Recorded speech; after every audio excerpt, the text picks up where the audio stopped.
Shannon Khan here for Seconds Out with Chief Operating Officer of 258 Management, David Ghansa, also known as KD. David, sorry to drag you away from the fun and games for the moment. How are you doing after seeing Denmark draw with England? Quite disappointed, to be honest, in that football. But we move, still top of the group, and hopefully winning the next game gets us through. Speaking of the football, let's go and mix it with the boxing as well too. As a Watford fan, I just wanted to know, there were some rumours and whispers about potential minority investment from Anthony Joshua into Watford Football Club. What can you tell us about that situation? Ooh, I cannot confirm or deny, but what I will say is that Anthony holds a very special place for Watford as a town. Him being from there does make him a fan by association. So we look forward to seeing some progression with that type of stuff, but it's definitely something that's bubbling. Wicked. Look forward to more details on that situation arising. Let's start with Shannon Ryan out this weekend against Emma Dolan. Start of the real push forward to getting to the top of the ladder for Shannon, we feel. Yeah, for me, it's amazing to see her journey from even as an amateur. We've been having these conversations with her about where she can go in her career, and right now she's about to do something very iconic that's going to go down in history. She'll be the first female of that weight to hold this title that she's fighting for, and it's exciting times. She's always had a goal set on world aspirations, but right now she's about to conquer the country, the region that we're in, and her being a British champion will move her on towards world honours. So I can't wait. Flashback to last weekend, and Ben Whittaker was out. Ben, whenever he's out, always draws in the fans and the conversation. And sometimes when he doesn't get the knockout finish, the criticism comes his way too. What have you made of that? And do you think Ben will be able to dodge that criticism if he doesn't get through his opponents? For me personally, I think I'll just highlight the fact that we currently don't manage Ben anymore. However, to answer your question, I do feel like the critics will always be there in his career. I think they're there in everyone's career. However, from seeing Ben in the gym, I can confirm that his power is real and it's devastating. And look, not every fight's going to go the way you want it, but at the end of the day, for him, the most important thing is that he wins and he keeps winning.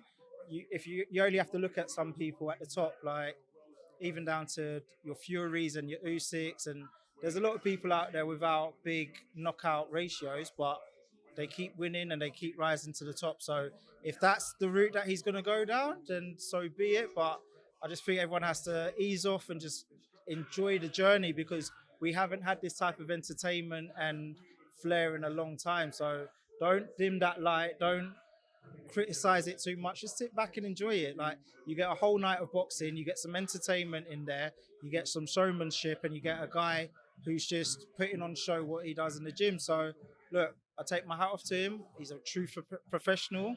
He trains very hard as an individual, and I do believe he's a special human being who, given the right opportunities, is going to show the world that.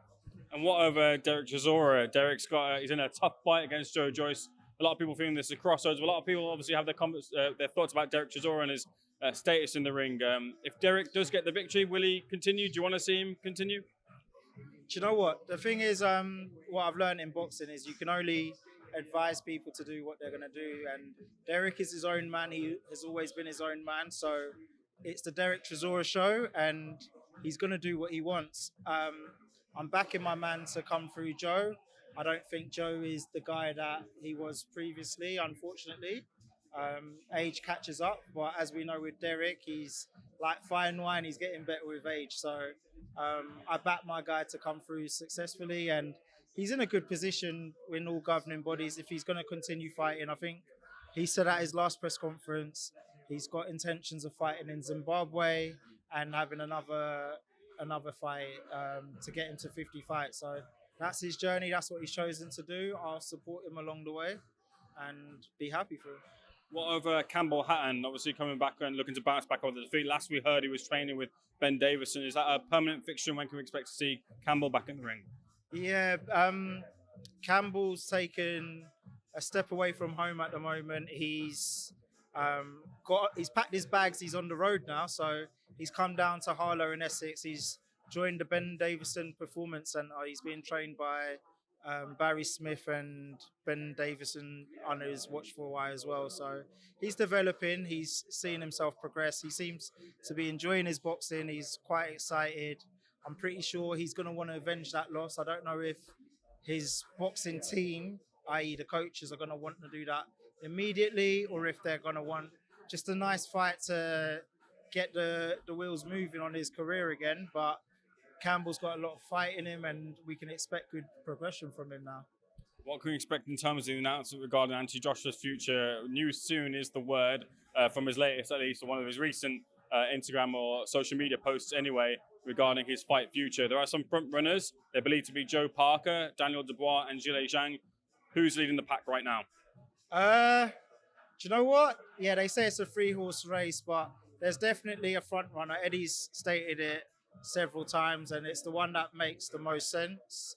The conversations are ongoing. Even now, my phone's popping off right now, and it's progressing. So fingers crossed by next week, everything's in order and you get an announcement. But the Anthony Joshua show is coming back to the UK, so let's be excited. Just to put you on the spot a little bit, we spoke to Joe Parker. He said there's been no conversations. Zhilei Zhang's team has said Zhang's not back until July. So that only leaves Daniel Dubois in the mix there. Is it Daniel Dubois? You sound like MI5, mate. I cannot confirm or deny who the conversations are ongoing with, but we're getting somewhere. So let's just be excited that the Anthony Joshua show is coming back to the UK. Just with that, when it comes to the conversation of picking up the shortlist, what goes through the team? What conversations does the team have to whittle down the shortlist and come to the final decision? What's the process like? To be honest, each year AJ sets his targets, which are boxing targets. This year, and for a while, it's been to get him closer to being a 3-time world champion. And I think from my side, at 258, that's our main target. So other fighters have financial targets they want to meet, and obviously with Anthony, we'll always maximize his earnings, which is part of the reason they also do what they do. However, we're on track to take him back to the top of the sport, and that means belts. So his numbers still outdo everyone else in views, in sales, in you know what, but the belts is the icing on the cake. So that's what we want for him. Appreciate you won't give me the answer as to who the opponent is before the official announcement comes, but in the conversations when you're looking to find that person, if it's the 3 that we believe it to be, does the discussion ever lead to, well, we fought Joe Parker before, we fought Zhilei Zhang before, albeit in the amateurs, but we haven't fought Daniel Dubois before, and that'd be a new task for him, a new challenge, and something different for him? I think behind the scenes, it's a lot more complicated than that. So there's more things to consider. It's who's putting on the fight, what do they want to see, what makes sense for AJ's progression towards reaching world titles. From other people will have financial interests, like does this fight generate more money? Is this fight more captivating for the fans? Blah, blah, blah. So yeah, you probably would have had people say, oh, but he's already finished with Parker, what's the need?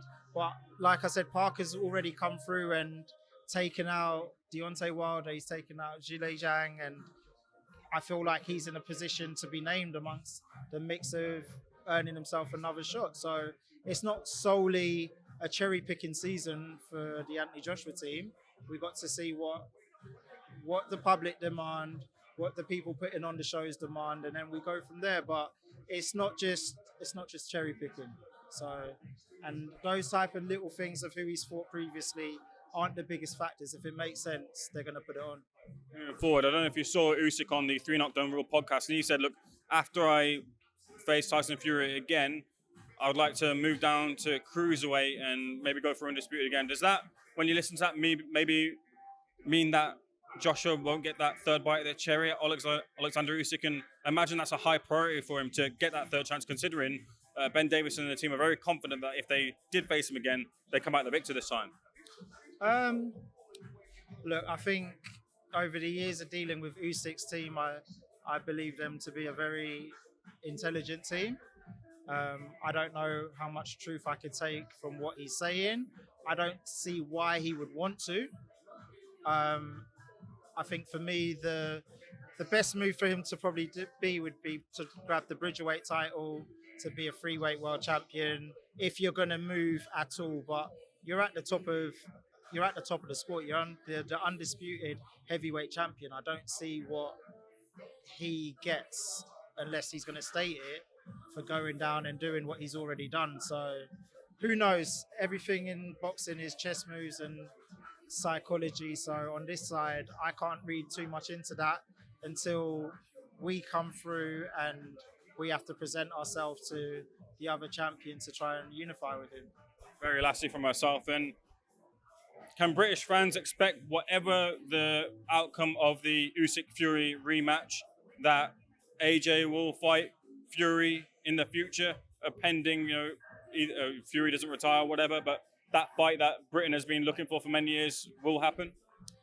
Yeah, I think from our side and from Anthony's side, look, it's not about where people are in their career, because when he set out to do this, I remember him and his uncle at the start had a list of all the fighters that were in and around the division and who can come up and blah, blah, blah. And even people like Andy Ruiz's name was down before he turned pro. These people have been on some form of a radar. And I think for him to finish his career without giving the British public the Tyson Fury fight doesn't sit well with him as well. So as far as he's concerned, he's all in. It all depends on the state of the other team. Like I said, we've had contracts signed to fight them. I don't want to point the finger, but there was arbitrations and everything. But Anthony has stepped up to fight. Anthony stepped up to fight every opponent put in front of him, and he hasn't ducked any opponents. So even down to, look, Wilder, unfortunately, he hasn't come through his last few challenges, but that is another person whose name we will never completely write off.